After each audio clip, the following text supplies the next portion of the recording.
Retailers are told day in, day out, you cannot compete with the big box players, with the Home Depots and the Lowe's, but you do head on, and that's what you've been doing here for a good while. Too bad they're not next door to me, David, and too bad I'm not next door to them, because they do a wonderful job of generating traffic, interest, investing resources, allocating their resources to be in the prime locations in a given marketplace, and then pounding the heck out of the area to get the message out. One day when the big boxes are ready, and if they want to pay a fee to us, we'll share some secrets about how to be competitive and successful with the big boys. Trust me, you want to be in and amongst where the big boys are playing, because that's where the money is. Now, aside from the obvious, you have to buy right. You have to make sure your margins are appropriate in your pricing. And the things you've talked about, what do you worry about going down the road? The market's changing, people are changing. I guess an average customer is younger now, will be younger going forward.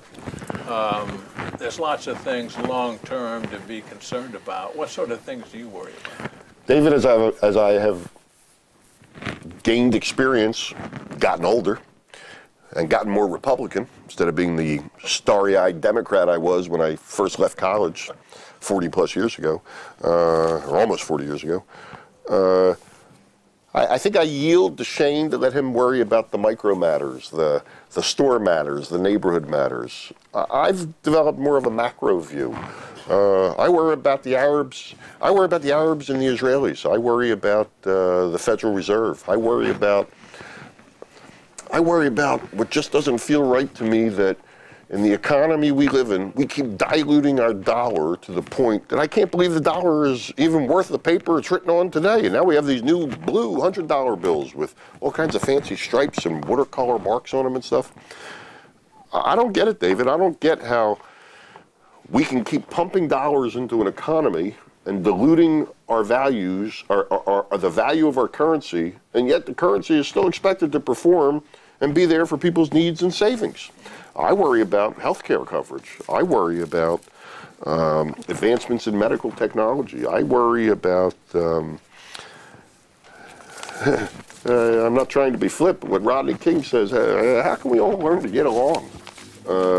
These are still the same issues that people have been worrying about for years, and I guess maybe because I've been fortunate that Shane is handling more and more of the day-to-day responsibilities at the store, I get to my role to the store now is more forward. It's my job to go out and find new business opportunities for the store. It's my job to cultivate new accounts that maybe we're going to have to go romance, wine, dine, and otherwise make known that we want their business. It's my job to make sure that if there's any troubleshooting needed, to be ahead of the installation crews. I can be there to help fix up fast just in case we screwed up on something. I worry about a lot of things to try and keep the store's momentum going forward. And I kind of see myself almost like a snow shovel that way, David. You can't get down the driveway when you got 36 inches of snow, unless you put the blade to the driveway and start to clear the driveway.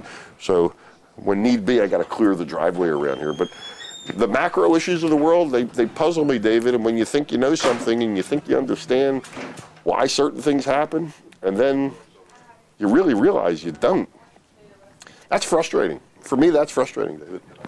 What kind of year do you think 2013 is going to be, and what are your expectations for 2014? Shane's done a very good job of holding his gains over the last few years. We operate in the city of Philadelphia. For those who aren't aware, it stinks to do business in the city of Philadelphia. The city makes it tough. The state doesn't help at all. The economic environment and climate that goes on in my immediate backyard is a very tough and cumbersome place to do business for too many reasons that we won't enumerate on now. But they're well known and well defined.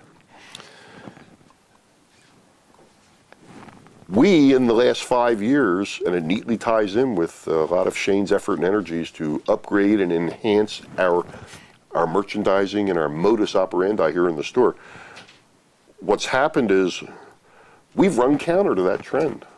Our business has grown significantly, and we expect to continue to grow. I don't know if we'll be growing at the same kind of rate.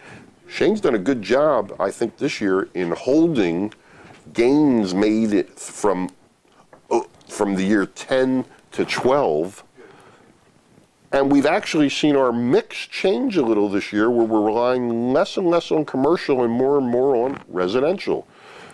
More of the pure retail than the discounted sales efforts. Our accounts receivable have grown a little bit, and we've been fortunate. We're not getting hit heavy with losses due to having made poor choices on who we give credit to. And we have done a better job of selling more of our inventory this year. And of course, from where I sit, the maddening love affair we as people in our business should have is, first and foremost, sell goods from our inventory. And then when you can't, then you sell everything else that's available for the customers. As far as next year, David, I've never been I've never been one who prognosticates. I don't build my plans on what I expect to do next year. I just assume we can hold what we're doing and kind of just creeping along. And the evolutionary process here is, hopefully we're going to reap gains from the new website. Wait till you see our website. For the people out there who are viewing this, you're probably, this is now, we're close to Thanksgiving time. I would hope that by the year end, so by Christmas or New Year's, we will have debugged and made ready for a complete, supported launch of a website that we feel is going to knock the socks off of anybody that goes to visit it. And we'll give you the same kind of splash and wow and bang that you get when you walk in the door. And that's another thing with our website that we've always tried to keep closely aligned with the feeling that customers get when they walk in the door. We want your experience to be a common experience from what you've seen on the web, so that when you come into the store, you really do believe that it is everything that they said and showed. This is a real McCoy presentation. There's too many times I see, just in my own experiences, where you like the sizzle, but they didn't give you the steak. Yeah, we want to give you the sizzle and the steak. You're doing it. You're doing it. I don't know if that was for what you said or what. Well, we don't know what they were laughing about, but whatever it is, we'll take it. Well, Fred, you know, we have talked for years on the radio, and we've talked about this place, but it is an eye-opening event for me to be here, to see this, to talk to you, to talk to Shane, to talk about the concept here, and it's very, very impressive. You guys have done a remarkable job. We appreciate hearing that from you, David. That means a lot to us, and you see, we work hard at it. We didn't pretty it up for you today, buddy. It's like this every day. We work hard by the end of our day to make sure we've put the store back into a default position, and I can credit in my lifetime a number of important influences and factors that have helped me evolve this operation to what you see today. And my 5 years on the Shaw Dealer Council, what a big help. Being allowed to sit at the side of not only mill executives who shared with me the ways and means that they do things, but to sit at the side of some very successful operators who do much more business, and in many instances in multi-store locations, than we do, and would share with me and allow me to share with them the way we do the things we do. And we're fortunate and we're blessed, and we appreciate you being here, David. We appreciate what you do for our industry. When I first heard you, I think I've told you this story before, you used to have a guy come on named Red Marin. Red Marin, I think, was from Texas. And Red Marin would come on and he would tell you the world through the eyes and ears of Red Marin.